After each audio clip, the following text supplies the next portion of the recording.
Okay, can we get everybody's attention here, please? Everybody can listen up here. We're going to get started. I just want to thank you guys all again for coming and for braving the weather we've been having lately and coming out today to have a great turnout of, I think we're pretty close to 50 in attendance. We just had some more people come in. There's still some food over there. They brought out that pizza. I think we're going to be having mini tacos come out, but there's still some regular tacos left. The bar's still open and everything, so feel free to help yourself. So we'll have our speech begin now. We're going to have Father Canice McMullen, who is the parochial vicar now at St. John Galbert Cathedral. He's previously served in the Diocese of Pittsburgh. He's a Benedictine that's looking to join us in our diocese, so please pray for him as we pray for vocations in our diocese and other priests like Father Canice to come and answer the call to serve in a diocese where we very much need them. So without further ado, let's give Father Canice a warm welcome.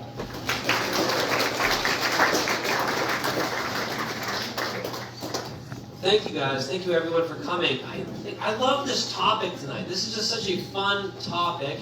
We're talking about the temperaments. There's 4 temperaments, but specifically the title is The Temperament That God Gave You. Our temperament is a gift that God has given to us. So there are 4 temperaments. Only one of them is good, so hopefully you have it. No, I'm joking. All 4 of them are good. And they're a gift that God has given us. It's our path to holiness. So whenever we understand what our temperament is, we have a better idea of what our path to holiness looks like.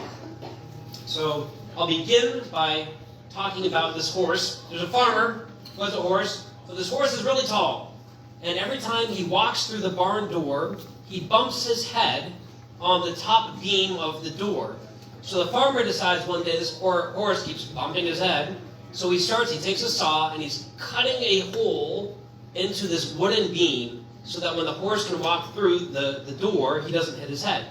And the farmer's neighbor comes and he looks at him and says, "Why are you cutting a hole in this wooden beam? Why don't you just dig a ditch into the ground?" And the first farmer says, "He's not bumping his knees, he's bumping his head." Right? Have you ever had this experience before where you see something, the same exact thing that maybe your best friend saw? You experience the same exact experience as the other person, but your interpretation of it is very different.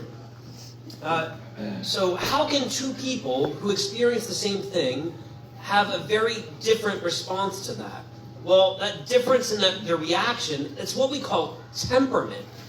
So there are 4 types of temperaments. This is really rooted in ancient philosophy, but it's been studied in the Catholic Church. These temperaments, this is within our Catholic tradition. This is what we do as Catholics. We take the good stuff the pagans have and we baptize it, right?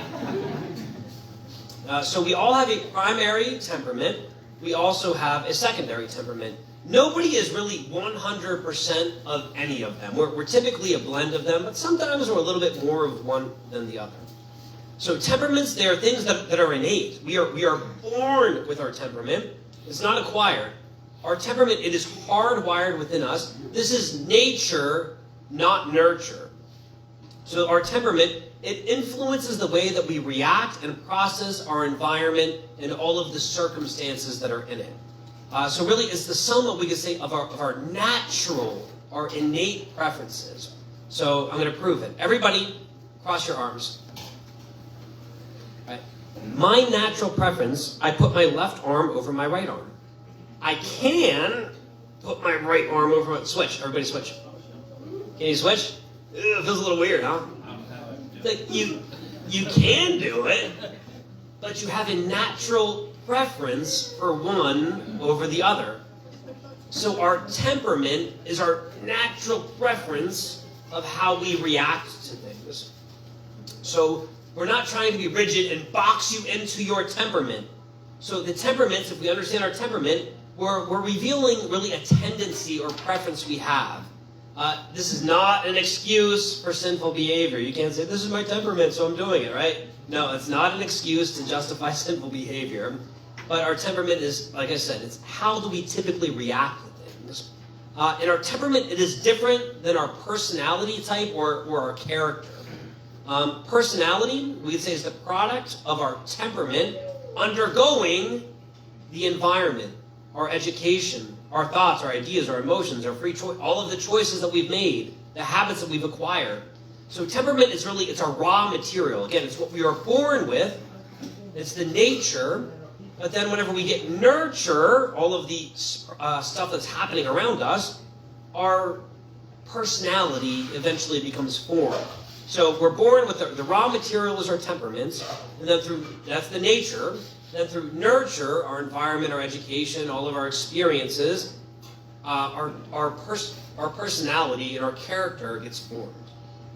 So it's good to understand the raw material first to just get a basis of who we are. So why do we study the temperaments? Like I said, our temperament, this is a gift from God. Every temperament is good. It is part of God's plan for our holiness. So it's a key to unlocking the mystery of ourself, of who we are. Same with our family and our friends and our co-workers. Every relationship that we have, if we kind of have an idea of our temperament and the temperament of the people that we're close to, boy, does it really help us to communicate. It's really helpful to understand how people are ticking, why they tick the way they tick, right? So whenever we study the temperaments, it helps us to become aware of our natural strengths and weaknesses. Every temperament has natural strengths and natural weaknesses. We can always deepen our strengths, and we can always hope that our weaknesses become transformed. So we can better understand ourselves, we can better understand others. It helps us just to grow as human beings. It helps us to grow in the spiritual life. And it really helps us to become patient and loving with others, especially when people have temperaments that are different than our own. All right. So for you to understand, what is my temperament? My question to you would be, how would you react in each of these circumstances? If somebody cuts you off in traffic, how do you react? Let's say you just got fired. How would you react? Let's say you just won first place in a marathon. How would you react? Are you quick to express your emotions? Maybe anger? Or do you kind of go silent and you shut down? Do you hold on to emotions, whether they're painful or joyful, and you remember them vividly? Or do you just shrug things off easily and forget about it, right? And is everybody, you kind of know how you react? Everybody kind of just doing some self-reflection right now? All right. So there's two factors in determining our temperament. First is reaction. Is it quick and strong, or is it slow and weak? And then what is the impression or the duration of this memory from the experience? Is it very strong, or is it very weak? Is it a long-lasting memory, or do you just forget about it, whether it was good or bad? So there's four temperaments. There's the choleric, sanguine, phlegmatic, melancholic, and they're all different in their reaction and the duration of the impression. So rather than reading them, I'm going to talk about them, so don't worry about reading all of the criteria. Let's begin with the choleric. This person has strong and quick reactions to whatever their environment is, and then the impression is long and lasting. They do not forget about it. So what is a snapshot of a choleric? This is like the type A personality. They are extroverted. They're fiercely independent. They're self-motivated and strong-willed. Very highly ambitious. They are restless. They're enthusiastic and energetic. They are driven. They're very decisive. Like a choleric is somebody, they've made up their mind. They know it immediately. They know the direction they want to go in, and there's nothing stopping them. They have high ideals. They strive for greatness. Cholerics tend to be very intelligent. They have great power for concentration and endurance. Obstacles are not a burden. They like obstacles. It's like a challenge for them. A choleric is like, great, I can destroy this obstacle in front of me. I can accomplish it. They love to conquer problems. If a goal is hard to achieve and it takes a long time, they have willpower. They're going to white knuckle it, and they're going to make it through. It's mind over matter. They're going to accomplish whatever their goal is. They're self-motivated, classic go-getters. They thrive on activities and tasks. So rather than being maybe relationally focused, they're more task-focused. They're very pragmatic, very practical. They hate to waste time. Especially, they hate group meetings. Especially if everybody's just talking about their feelings and how your day is. They're like, no, we have a task and we need to accomplish it. Why are we wasting time? Go and do what you're supposed to do. Work invigorates them. They don't let the grass grow under their feet. They value success and achievements. They're very rational, very logical. They always have a good reason for why they're doing what they do. They're not afraid of conflict or confrontation. If there's a problem, the task is not being done, they're going to tell you about it. They love to argue. They like debates. I told you, every temperament has a path to holiness. St. Paul is a great example of a choleric. St. Paul is in Athens in the Acts of the Apostles, and he's agitated. He's walking around Athens. There's idols. These false gods are everywhere. So what does St. Paul do? He argued in the synagogues with the Jews and in the marketplace every day with anyone who happened to be there. That's a choleric. I don't care who it is. I'm going to argue because I like to argue. I'm going to tell you what's true because it's true, and you should disagree with me. Right? St. Paul is a saint. He's a saint. He's patron saint of cholerics, right? Here's one of my favorites. St. Peter. At first he's having meals with the Gentiles, and then he gets pressured by the Jews, and he kind of like backtracks, and he's not eating with the Gentiles anymore. So what does St. Paul do? When Cephas came to Antioch, I opposed him to his face because he was clearly wrong. That's a choleric, right? He's not afraid to say it as it is. This is a saint, right? What a gift. Cholerics, they're natural leaders. They are like CEO types. They have big picture vision, and they communicate their vision very well to others. They say, here's what my vision is, here's where we're going, and then here is our plan. This is how we're going to get there. They always have a plan. They're great organizers, practical. They create practical solutions. They love to be in charge, even if they have no experience or expertise in that field. Mother Angelica, choleric to her core. She's intelligent, she's determined and driven. Task-oriented, very pragmatic. For cholerics, failure is not an option. Well, it's obvious now. What did Mother Angelica found? A TV network. She had no experience in media. None at all. But she had a vision.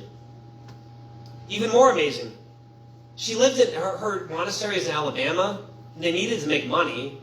She's like, well, people in Alabama like to fish. She never fished a day in her life. But she organized an assembly line of sisters to make fishing lures. She had the hooks, the feathers, the packaging. She called them St. Peter's lures. These fishing lures were so successful, Sports Illustrated wrote an article about her. She never fished a day in her life. But this is what cholerics do, right? They don't need to be experts. They're in charge, and they're going to do it, and they're going to make it happen. It's amazing. All right. We're going to get to the weak points of choleric. But real quick, let me take a pulse. Anybody here, raise your hand if you think you are a choleric, if you already know. If you're a choleric, they're the quickest one to raise their hands. Does everybody know a choleric? Yeah. All right. So I've been talking about, those are the natural strengths of a choleric. Let's talk about some of their weaknesses. They're a little bit impulsive. Their impulse to act and to achieve a goal, sometimes they come off as a little bit domineering. They're hard-headed, a little quick to anger. They can be very stubborn, very demanding, a little impatient. They kind of make rushed judgments. Sometimes it leads to them making imprudent decisions. Because they are all about the task, accomplishing the task, sometimes they lack compassion. They're more focused on the task than a relationship.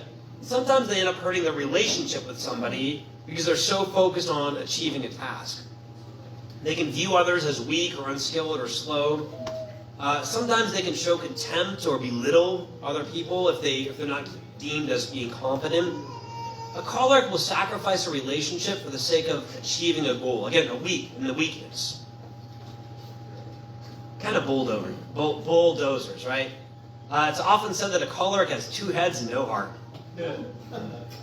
Again, the weakness. These are the poorly formed cholerics. Well-formed cholerics, this does not apply to. But typically for a choleric, these are the things, the weaknesses that they have to grow through. This is their path to holiness, is overcoming these weaknesses to live a life of holiness. So a choleric, a weakness, sometimes they have tunnel vision. If an obstacle arises, the pride of a choleric prevents them from consulting other people or even turning back. They want to continue stubbornly on their original course. They would rather bash their head against the wall rather than notice the wide open door right next to them. A choleric's never going to follow the instructions from IKEA. They're just going to do it themselves. That's the choleric. Do we know cholerics? For the one self-proclaimed choleric in the room, did that resonate? Yeah. What parts resonated with you? Pretty much focused on the task. The task. I like to be in charge, but I do read the IKEA manual. Okay, good. All right. So that's the choleric. The choleric is an extroverted personality or temperament. The sanguine, they're similar to a choleric. They have strong and quick reactions like a choleric. However, the impression, the duration, the lasting impact of that experience it's weaker, it's shorter, it's more faint. So the sanguines, these are the fun-loving people. Sanguine, they're the classic. The choleric is task-oriented. The sanguine is people-oriented. The sanguine is the life of the party. Their joy is contagious. They are lively, they are carefree, they're extroverted, they're very talkative. A sanguine often enters the room mouth first. You're going to hear the sanguine coming from a mile away. But they're warm-hearted, they're compassionate, they're so optimistic. The world is a brighter place because of sanguines. They're the social butterflies of the world. They make friends very easily. They value relationships. The choleric values tasks. The sanguine is all about the relationships. They're people pleasers, social butterflies. They volunteer for everything. They join every club in high school. They forget to go to the meetings, but somehow they always end up in the group picture of every single club at high school, right? In the yearbook. They're very good at living in the present moment. They're very curious. They have great imaginations. They're very passionate. Sometimes they wear their emotions on their sleeves. So they can be a little bit impulsive. They can shift from anger to love, or love to anger in a blink of an eye. Sanguines are actually really good at giving forgiveness and asking for forgiveness. And it's oftentimes because they've gotten used to offending people or being offended. In my mind, all Italians are sanguine, right? Yeah. Real quick, I'm not finished with the sanguines, but does anybody feel like they have a sanguine personality? Okay, yeah. All right, good. They're extroverted. It makes them really, really good with their 5 senses. Sanguines actually make really good artists. They have an eye for detail. They're external processors, so they have to speak a lot of words to really discover what they want to say. Again, every temperament is a path to holiness. St. Peter, patron saint of sanguines. How about the transfiguration? So Jesus is there at the mountain. His clothes become dazzling white. Elijah and Moses appear. And Peter, he's caught up in his senses, right? They're very extroverted. They're very impacted by their senses. Peter's like, this is amazing, right? But he did not know what he was saying. Right? He's like, let's build some tents. But he didn't know what he was saying. How about Jesus is walking on the water?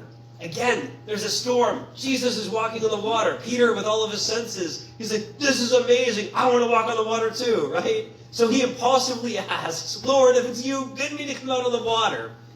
But then, because he's so extroverted in his senses, he gets distracted by the storm, and he takes his eyes off Jesus and begins to sing, right?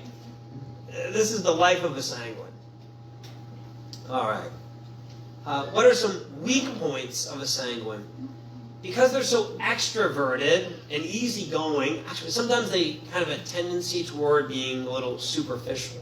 They get caught up in their five senses. They kind of get caught up in the material world. Because they have weak impressions, sometimes they get bored easily. They're bored with silence or bored with like reflection. They kind of need like stimulation all the time. They don't like silence. They love the limelight. They're like, I love being the center of attention.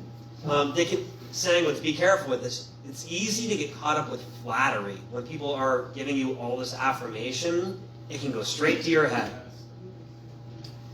They have a little bit of instability. Their moods and their convictions can swing kind of like the wind. Can make them appear to be fickle. They live in the moment, which is great, but sometimes in their weakness, they can live in the moment to a fault, making bad choices. They don't think about it. They're in the present moment. They don't think about future consequences. So oftentimes they can offend others easily because they're not thinking ahead of the situation, but they're in the moment. They speak before they think. They can be a little unreliable. They're very quick to commit to something because they're so excited, especially a good cause. Like, oh, I want to be part of this. But then they're also quick to abandon ship. That original strong attraction that they have to something can fade very quickly.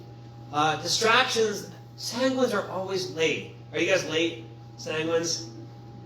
They're going to show up 15 minutes late to a meeting, but they're going to have a great story about the people they met in the line at Starbucks, right? Yeah.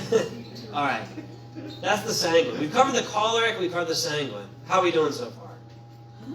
So anybody else that think that they are a choleric or a sanguine, or you know people who are choleric or sanguine? The people that you're thinking of, are you like, oh yeah, all of a sudden this kind of makes sense? Good. All right. The melancholic. We're moving from the two extroverted temperaments to the introverted temperaments. The reaction to whatever happens is kind of slow and weak, but the impression that it leaves is kind of long-lasting and it's very strong. So it's kind of like a fence post. Whenever you put a fence post in the ground, you get tap, tap, tap, tap, tap. Every tap, small little tap, tap, tap, tap, tap, tap. But the more you strike that fence post, the deeper it goes. Eventually, you're not going to be able to pull that fence post out of the ground. The melancholics, they have a memory of an elephant. They never forget anything. They're very introverted, and it leads them to a lot of deep self-reflection. The sanguine and the choleric, they focus outward, but the melancholic focuses is inward. And that makes them very sensitive, but they're very idealistic. They seek truth and beauty and justice. Anything that is noble resonates with the melancholic. The melancholic, they long for heaven so much that the reason why you've heard the term melancholic. You know, I'm like in Winnie the Pooh, Eeyore. Eeyore, he's a melancholic, right? The reason why they seem so depressed in this life is because everything in this world falls short of heaven, and all the melancholic really wants is heaven. They long for heaven more than earth. So they're not satisfied with anything that's superficial. But the sanguines, very much in their senses, we can say the melancholic's the opposite. Maybe they're not enough in touch with their senses. Many great writers and composers have been melancholics. They look at life in a very serious way. There's always kind of that sadness at their core. It's not because they're morbid, but like I said, they just have a strong longing for the ultimate good. And they feel like a stranger on earth. Earth is foreign to them. They really they long for heaven. They have great endurance. A melancholic can suffer. They just endure suffering so well and naturally. You can identify melancholic children very easily. They're very sensitive, and they have a deep concern for fairness. So parents, if you have melancholic children, you have to be on your best behavior, because their children are going to know it. They're going to know if you're breaking the rules. They will call you out for your contradictions. In preschool, the melancholic child, they're going to ignore the sanguine preschool teacher, But the moment that the teacher starts reading a good storybook, they're going to be all ears, paying attention to the story. A melancholic can be caught up in their own thought. Because they're so introverted, they have a hard time starting tasks. Remember, the choleric is all about doing a task and doing a task and achieving a task. The melancholic wants to think about the task, but they think about it so much it's like analysis paralysis. They have a hard time starting the task. But once they do start, they tend to persevere. How do you teach a melancholic how to swim? Just got to push them in. Because they're going to think, what are the swimming techniques? How do I learn these techniques to swim? They're never going to do it. Just push them in. Melancholic saint, John, the beloved disciple. He's a contemplative. He is a mystic. He laid his head on the breast of Jesus at the Last Supper. He compassionately remained at the cross. Melancholics aren't afraid of suffering. No wonder why John was at the foot of the cross. He was a melancholic. He can suffer. He's the author of Revelation, these mystical visions, because he's a contemplative. He's very introverted. He has a great concern for the truth. He says, the truth will set you free. Another melancholic saint, Padre Pio, very serious, devout, and pious child, great concern for justice and truth. He once chastised a neighbor girl for sewing on a Sunday, for breaking the Sabbath. Uncompromising attitude towards sin. Sin is just not an option. He would rather pray and read in a field on his own than play with his friends as a child. How about some of the weak points? Well, before I get to that. Any melancholics here? A couple melancholics? Mm-hmm. Because they love ideals, sometimes they can become critical and judgmental of themselves. They're very hard on their own selves. But they can also be critical of others. They can lack gratitude because they have high expectations. They have a strong sense of scrupulosity. Oftentimes, people who struggle with scrupulosity are probably a melancholic. They overthink things, analysis paralysis. They can appear to be indecisive. They miss out on opportunities because they fail to act. They're thinking, what is the best plan? And they can never find a perfect plan for anything. So the moment passes. The sanguine is like living in the moment. The melancholic is always kind of like resisting the present moment. A melancholic, they can make mountains out of molehills. They always look at the glass as kind of half empty rather than half full. It's hard to inspire them sometimes. They can be kind of like a wet blanket. They tend to be self-absorbed, and they can be given to pride. However, their pride is different than a choleric. The pride of a choleric is rooted in, how good can I look? I want to achieve something and look really good. The melancholic, that's not the pride of a melancholic. The pride of the melancholic is the other side of the coin. They don't want to look bad. A choleric wants to look good. That is their pride. A melancholic is terrified of looking bad. They're afraid of failure. All right, so that's the melancholic. We're going through these. How's everyone doing? All right. Any questions or comments on any of the personality types so far? Do we know melancholics? Yes. Yeah, okay. Last one, the phlegmatic. They, like the melancholic, very slow and weak reaction to things, and their impression is also, like the sanguine, just very weak and short and faint. So very slow reaction and impression. They're very reserved, very prudent, very orderly, very sensible. The phlegmatic, they have so much common sense and mental balance. I mean, think it doesn't make sense. Whenever something happens, the sanguine reacts to it immediately because they're just like impulsive.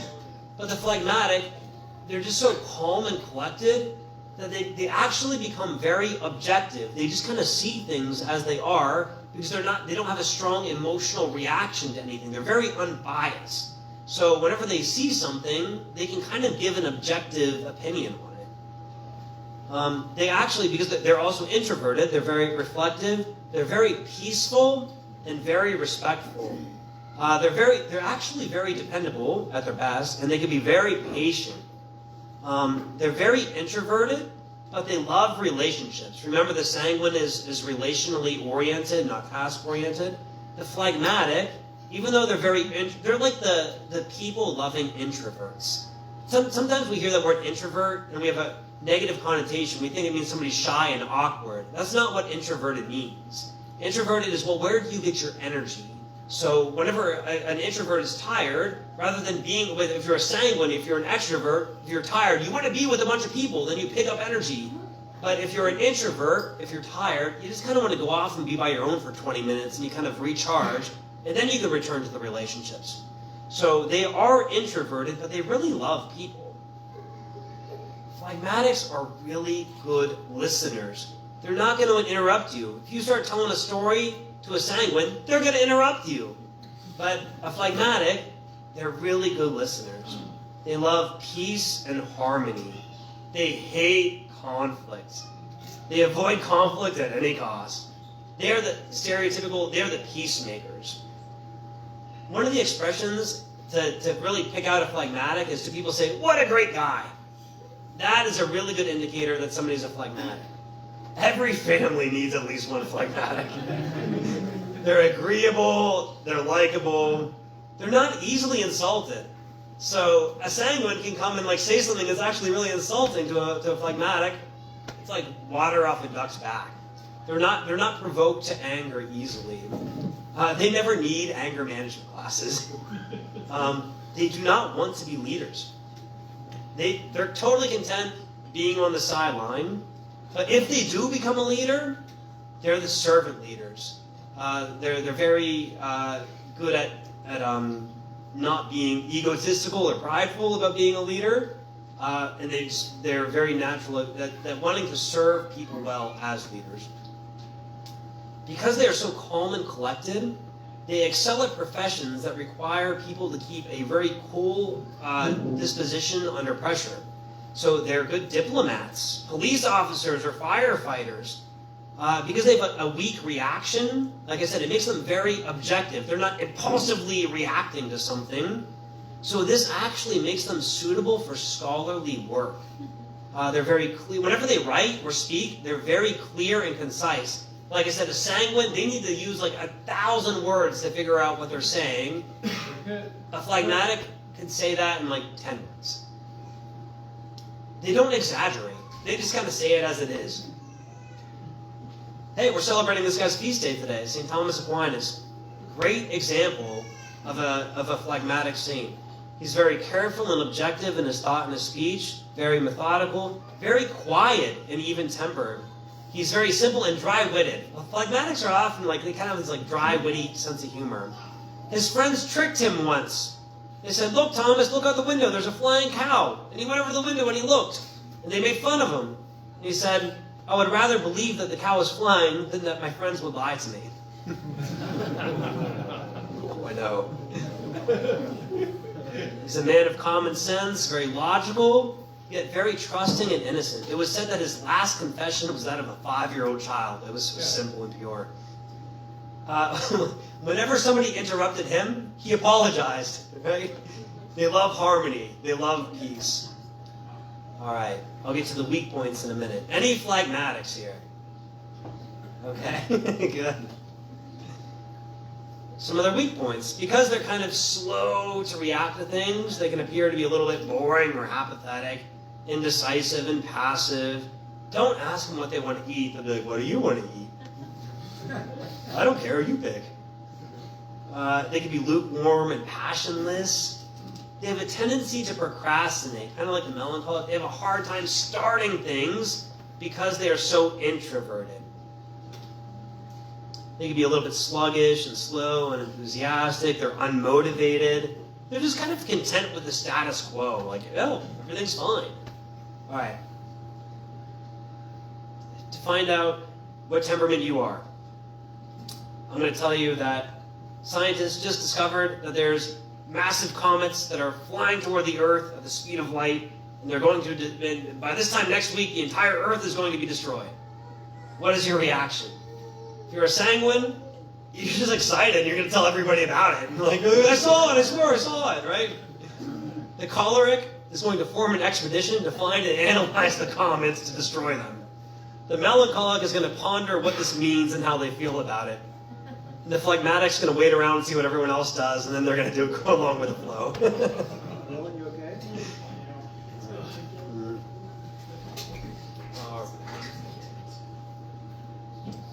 So understanding our temperament, it helps our communication skills in every relationship. Most people do not intentionally try to upset us, right? People don't want to make us mad. So sometimes we just have to understand if we're being offended by something, it's because our temperaments are probably different.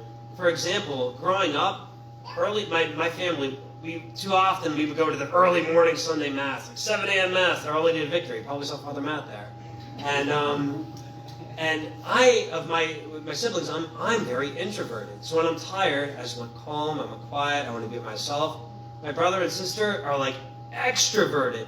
So the three of us are sitting in the back seat at 7 a.m. driving to church. We're all tired, but my brother and sister are picking up energy by like being all like sanguine and energetic, and I'm there miserable yelling at them. So before Mass, we all had to go to confession because we were fighting so much, right? But that's just what it was. They're extroverted, and I was the introverted type. So we tend to presume that other people... We just kind of assume that everybody has our temperament. That's a really bad presumption to make.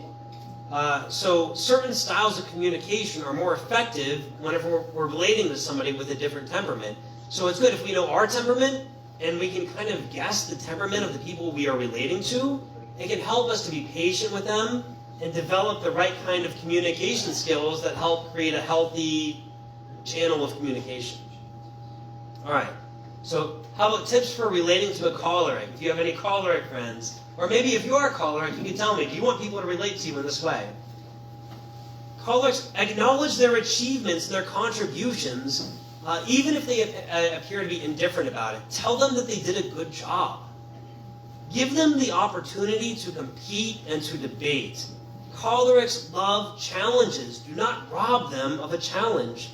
But pick your battles, especially if they become too argumentative, tell them to cool it a little bit. But when you're relating to a choleric and you're explaining what you're doing or what your goal is, give them the reasons for your view. They will respect you. If you have good reasons for doing what you're doing, they can get on board with that. Even if they become too argumentative, just remind them. It's like, hey, it's okay. We can agree to disagree. But don't squelch their initiatives. Do not micromanage a choleric. They hate that. Help them to set good goals. Sometimes they have the tunnel vision. Sometimes their goals are not good. So you have to give them good reasons to change their goals. Try not to take their arguments too personally. Yeah, unless they become disrespectful. They like to argue. It's like St. Paul. All right. Any questions about the choleric? Communicating with the choleric. How about the sanguine penguin? Affirm their enthusiasm and their optimistic nature. When it's appropriate, delight with them in whatever is happening, right? Their joy is contagious. Indulge in it. It's great. Encourage them, though, to seek what is good and to stay on the right path. Because they are so impulsive, they can be very extroverted, and they react strongly to things, sometimes they get on the wrong path. So you got to encourage them, lovingly direct them to the right path. They take correction very well, especially because they're people pleasers. If you tell them, hey, I'm upset at you, do this, they're probably going to do it. They want to please you. Accompany them through important tasks. Remember, they have initial zeal to do something, but that zeal kind of fades quickly. So help them to stay on schedule. Help them with time management. Sanguines tend to be pretty bad with time management. Help them to create short-term goals that build up to achieving a long-term goal. And they need rewards. Every time they have a short-term goal, you got to give them a reward. They do really great with receiving like little rewards along the way. Help them to reflect on positive outcomes that they have achieved, and show them like look how good your discipline is. Whenever you're disciplined and task oriented and you stay on point, look at all the good you do. They love hearing that. Give them noble ideas to pursue. Again, because they're impulsive, they can kind of get caught up in whatever they're impulsively reacting to. Encourage them to develop friendships, good friendships, because sometimes they get messed up with the bad crowd sometimes. Show your appreciation for their humor. Be interested in their interests. Do not deprive their social life. They're social butterflies. Let them be the sanguine penguin. Do not scoff at their interests. If they have a hobby or interest or they're excited about something, do not be the wet blanket and throw that on them. Let them be excited. Let them be joyful. We don't want the sanguine to repress anything.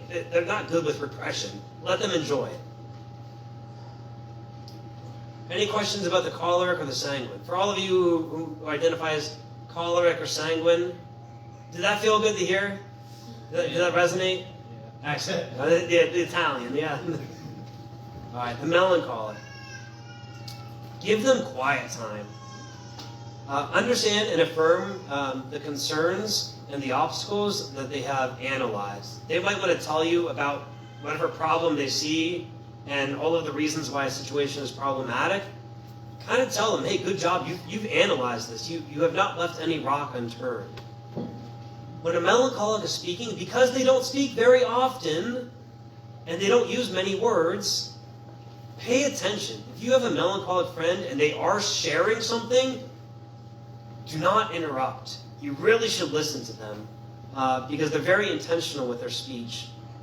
Dismissing their concerns will make you a fool in their eyes. They're going to feel misunderstood, and they're going to hold a grudge against you. So listen to the melancholic. The melancholic, if you listen to them and all of the problems that they're complaining about, they will be willing to listen to something that is optimistic. So if you first listen to all of the problems they feel, and they feel heard, and then you start telling them about something that's optimistic, they're going to listen. Help them to take the first step. They have a hard time starting tasks. They're very introverted, so they need help doing something. Like I said, if they're going to learn how to swim, you got to push them in. Encourage them to be strong. Do not punish them for their shyness or their introversion. Do not treat them harshly or unfairly, especially unfairly. They like justice. They will hold a grudge forever, so do not give them a reason to hold a grudge. Don't try to outdo them in a negativity contest. They will always win. Praise them for their cooperation, for good attitudes. Praise them for achievements. Affirm their desire for peace and order. Tell them, because they strive for the highest ideals. So tell them that you admire how much they strive for the greatest of things. Affirm their convictions. Encourage them to pursue long-term goals and to get the task started, get it kick-started. Encourage them to develop leadership skills. They also want to stay on the sidelines. But melancholics are, I'm on phlegmatics already. There's a lot of similarities between melancholic and phlegmatic. All right. Well, that was melancholic. All the melancholics here. Does that make sense? Are these the things that you as a melancholic want to hear? That's how you want people to relate to you? Okay. All right, the phlegmatics. Peacemakers, right? They have a hard time starting things too. They need goals. Here's what you should not do with the phlegmatic. Do not ridicule or nag or criticize them harshly because they're already kind of tend to be lethargic. If you criticize them for not doing something, they're not going to want to do it because you're criticizing them. It will backfire. You have to be a little bit delicate with them, but you have to create a sense of urgency. You might be tempted, especially if you're choleric, to be like, the phlegmatic is not pulling their weight, they're not doing anything, so I'm just going to jump in and I'm going to do the task for them. They'll be like, great, thank you, they'll love you for doing it. But that's not going to help a phlegmatic at all. They need to grow. All right. How do these apply to the spiritual life? Each temperament has natural advantages and disadvantages. Do not be discouraged. Remember, all of them are part of God's plan for our holiness. God's grace will supply for whatever we need to grow in holiness because God's grace perfects our nature. Remember, our temperament is the nature. It's what we are born with. God will give us grace to perfect our nature. If we become aware of our natural strengths and weaknesses through God's grace, we are more suited to develop the good characteristics and to overcome our weaknesses. How about the choleric spiritual life? The choleric is really capable of being one of the greatest saints or the greatest sinners. They are unrelenting in their pursuit of a goal, but they need to make sure their goals are right.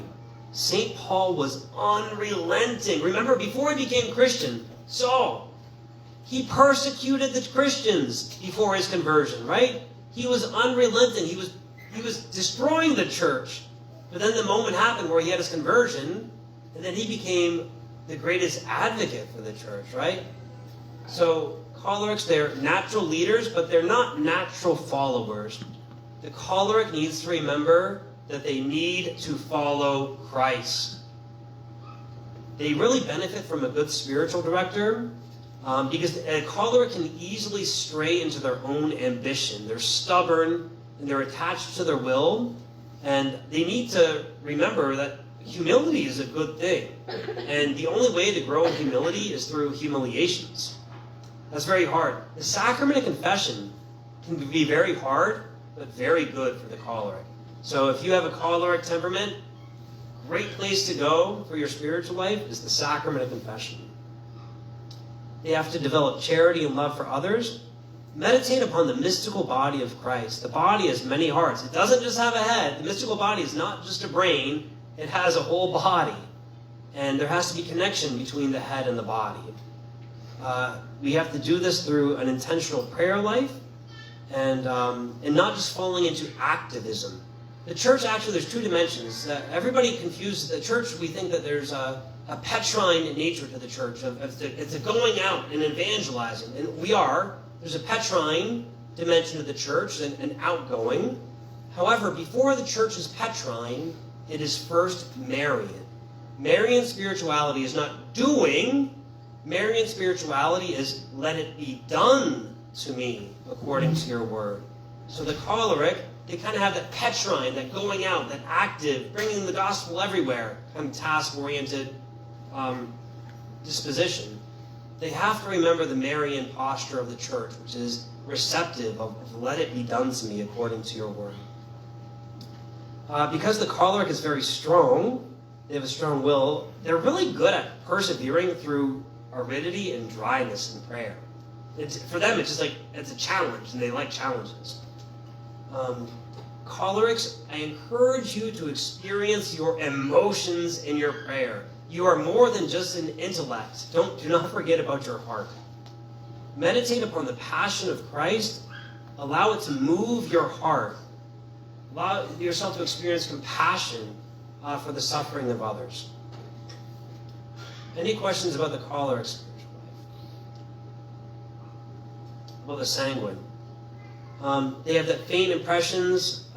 Again, it makes them, they're very good at forgiving because they really don't remember offenses. If you offend them, they're going to forget about it within a day. They love relationships, so they're really good at being forgiving. But their temptation is to place too much trust in other people before God. So a sanguine needs to be reminded, trust in God first. Do not just go along with the crowd and go with the flow. Always have to put your trust in God first. So encourage them to strengthen their relationship with Christ, to develop control of their strong emotions and their passions. Again, that's what makes the sanguine beautiful. They have these strong, deep emotions and passions, but they really need to know how to have discipline. Not to repress them. Do not repress a sanguine, but help them to channel their strong emotions properly. Not repress them, not indulge in them, but to channel them ultimately to Christ. Routine in their prayer life. This is really, it's hard, but this is very good for a sanguine. You need a prayer schedule. Because they greatly rely on their senses, sometimes it's helpful for them, especially in the beginning stages, to pray in a beautiful environment. Find a church that is beautiful, that has beautiful stained glass windows, or maybe that your environment in your room, you're playing beautiful music, or you're using incense. The sanguines love their senses, so if you're going to be caught up in your senses, at least find things that are good and beautiful and noble to allow your senses to be distracted by. But do not be afraid of mortifying your senses either. Fasting is really good for a sanguine. Because if you can deny yourself something that is good, something that is desirable, then you're stronger to deny yourself something that is not good, or something that is not desirable, something that is sinful. So if you can give up something that is good, you can give up something that is not good.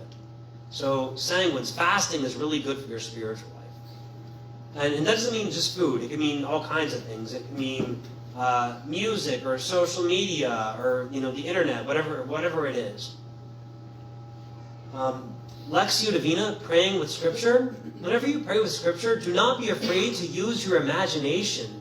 Put yourself in the scenes. Like St. Peter, he's walking on the water in the midst of the storm. He's walking toward Jesus. Sanguines have great imaginations. Use your imagination in your prayer. Do not be afraid, though, to do the opposite of silent reflection.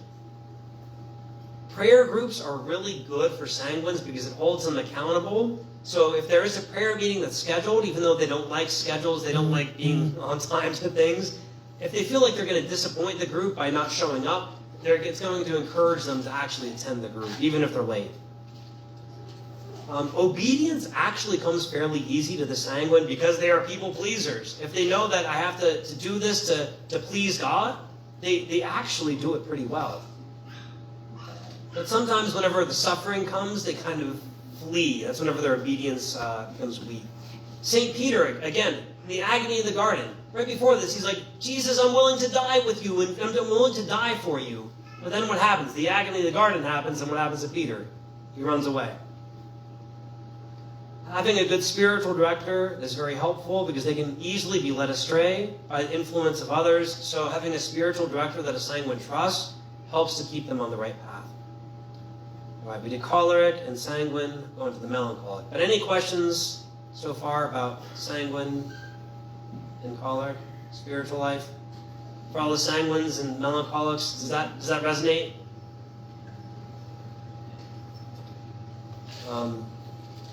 Melancholics, they're very prayerful, very contemplative.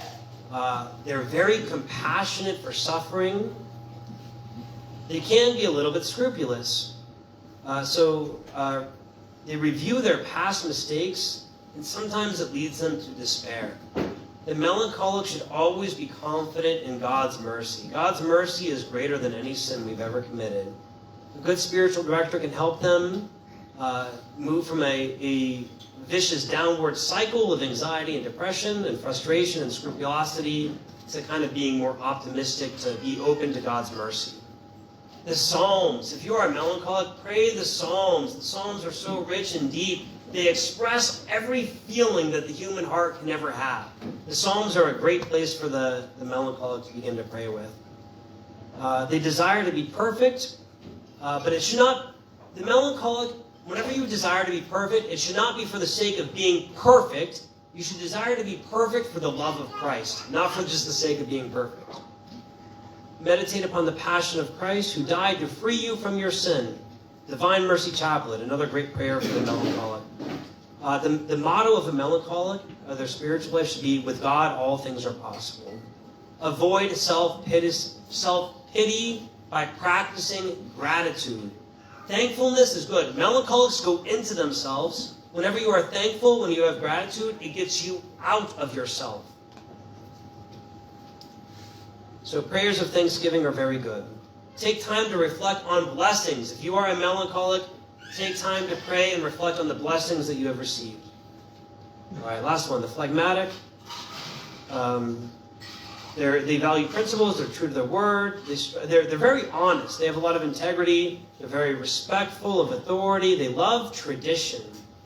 But sometimes they're tempted to compromise their values for the sake of keeping peace. So sometimes a phlegmatic has to be willing to die. There's certain hills that a phlegmatic needs to say, I'm willing to die on this hill for these values, and not to compromise on certain values. They tend to avoid difficult spiritual practices. They can become a little lazy. So a good prayer routine is very good for a phlegmatic. They do not dislike prayer. They just need to be motivated to pray in the first place. They need to be motivated to start praying. Structured prayer is very good for the phlegmatic, like the Liturgy of the Hours or the Rosary, Divine Mercy Chaplet. Anything that's kind of structured is very good for the phlegmatic's prayer life. They love devotions, like traditional devotions, like the Brown Scapular or the Miraculous Medal.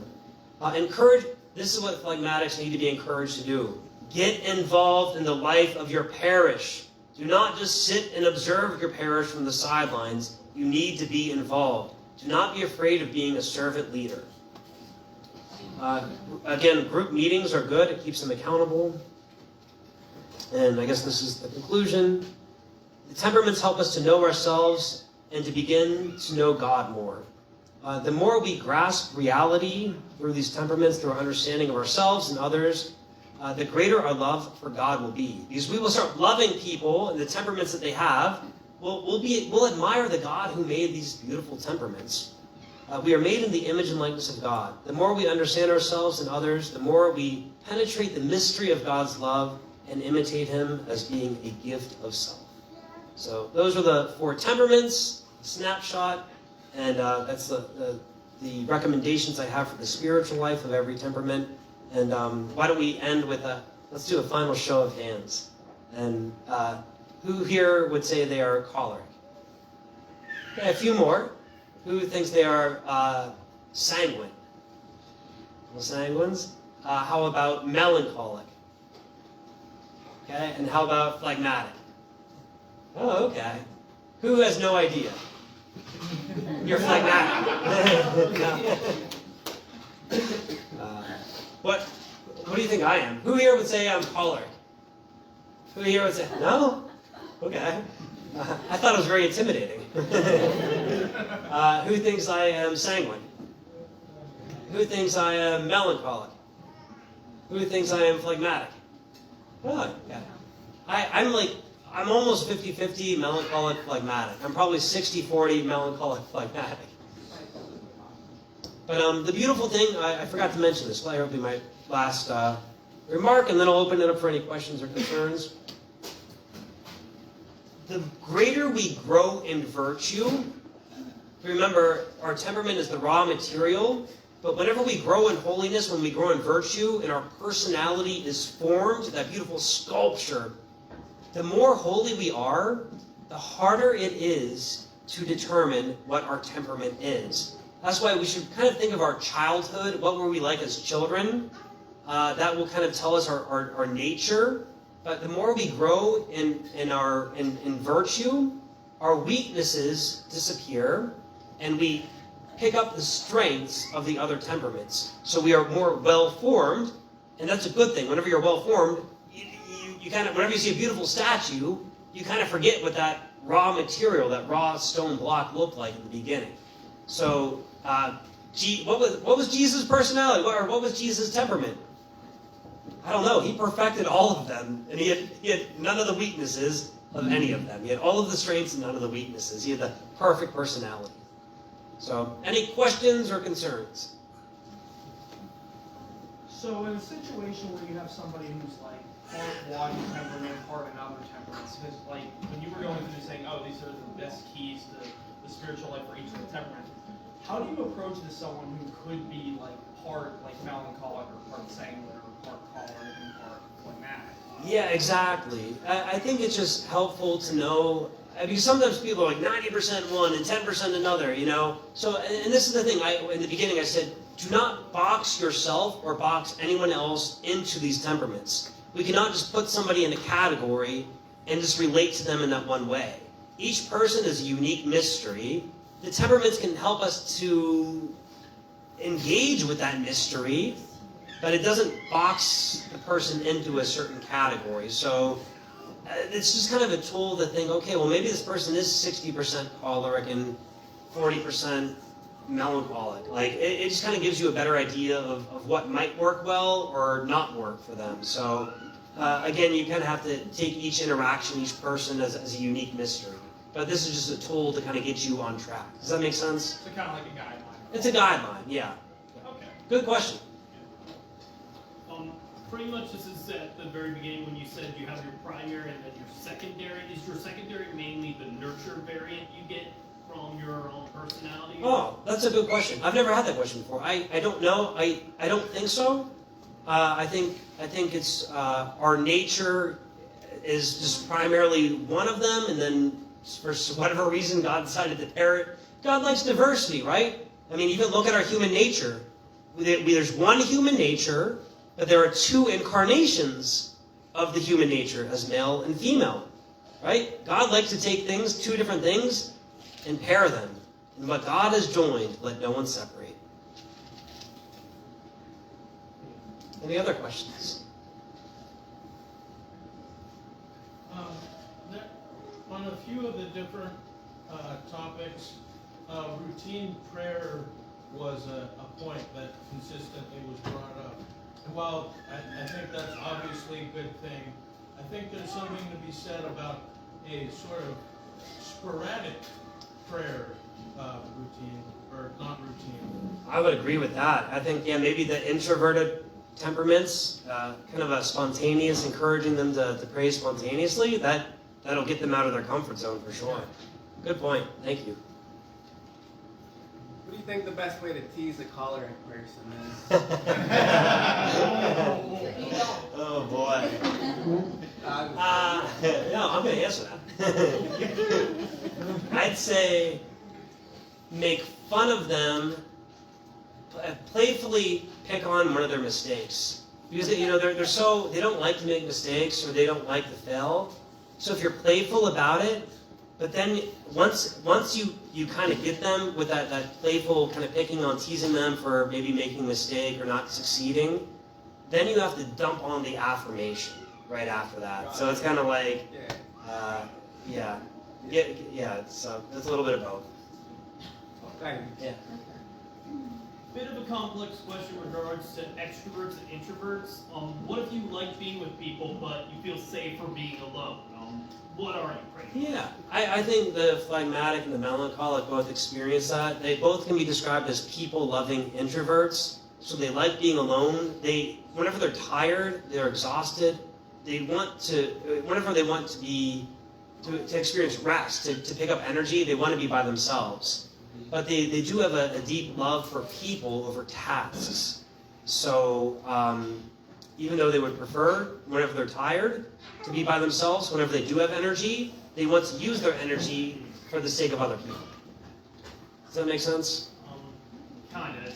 More or less that. It was trying to figure out where I kind of land on that, and everyone says I land in sanguine. Is that how you pronounce it? Sanguine. Sanguine. But I just lose energy. I feel like going off to myself and be more like a melancholic or Yeah. So maybe sanguine's your primary. Maybe you're 60% sanguine, but maybe the 40% is the phlegmatic or melancholic. Isn't it funny how God can even pair funny? It's like he takes a choleric primary and he puts it with a phlegmatic secondary. It's like, how does that make sense? But it's look at creation. I mean, he's so creative. I mean, think of even whenever God was creating the giraffe, he's like, I'll just take a horse and I'll go bloop, and there's a giraffe, right? God's funny. Yeah, maybe if I could even comment more than a question, because they do have an online personality test. I don't give you the percentage of each one because every person's kind of mixed. But you're right. I remember I took it years ago. And then more recently took it, and some of those have flipped over time with just how life forms you and the experiences. So even what might come more naturally to you when you're younger as life goes on. Yeah, because we've experienced nurture, it kind of impacts our... So whenever you're taking... I encourage you, go home and take the 4 temperament quiz. But whenever you're answering it, try to think whenever you were 10 years old. How would you have answered that as a 10-year-old or a 5-year-old? That's a good approach to taking these, because if you take it now, whenever you're in your 20s or 30s, well, it's kind of a little bit biased because you've been formed, you've been nurtured. To that point, I was going to say that there's multiple temperament tests online, but the best one is temperamentquiz.com because it was made by Catholics. Oh, good. Temperamentquiz.com. Yeah. Thank you. Yeah. What do you think the best way to make a melancholic person laugh is? That's a good question. Do you know what? There's some people who like dark humor. They kind of like it. And again, it's not because they're morbid, but because they're saying like, well, this is just acknowledging something that is real. Yeah. So I think they kind of like the dark humor. Yeah. Comedy is truth. Yeah. Yeah, exactly. How about one more? I feel like I've been talking so much. Unless there's no more, then it's fine too. Thank you guys. I appreciate it. Thanks for having me.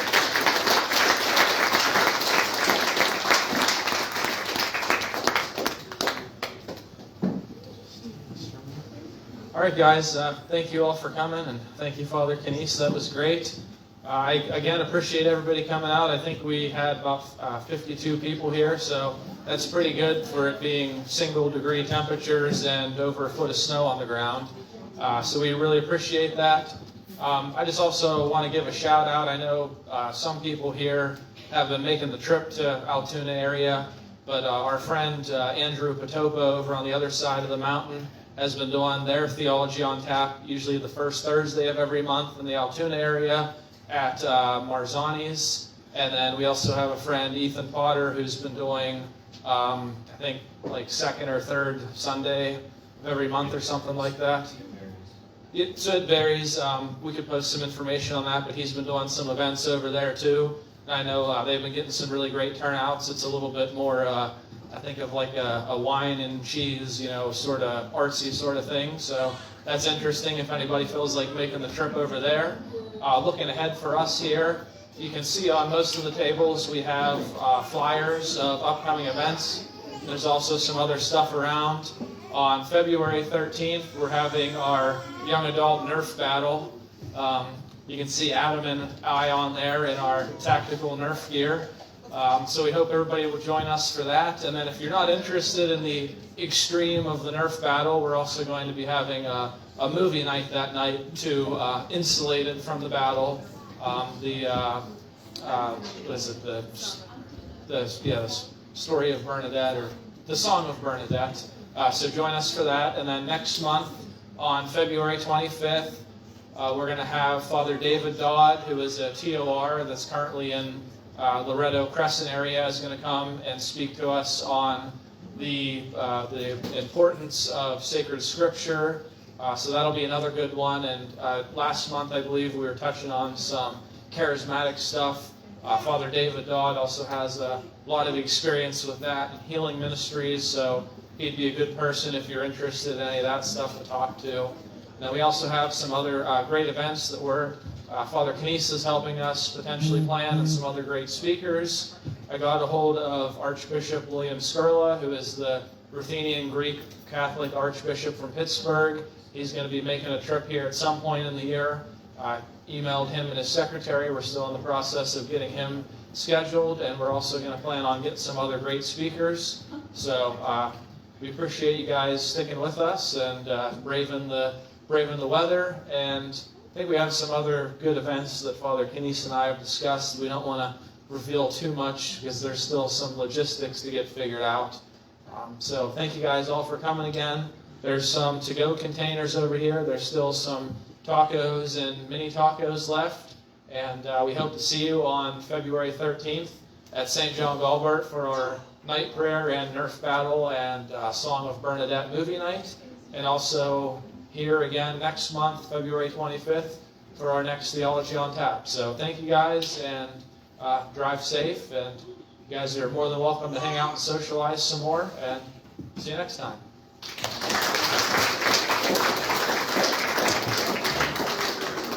And there's also a couple books by the entranceway that some people gave to us if anybody's interested in taking them home with us, and also some surveys too if you guys have any questions or comments or recommendations. So thank you.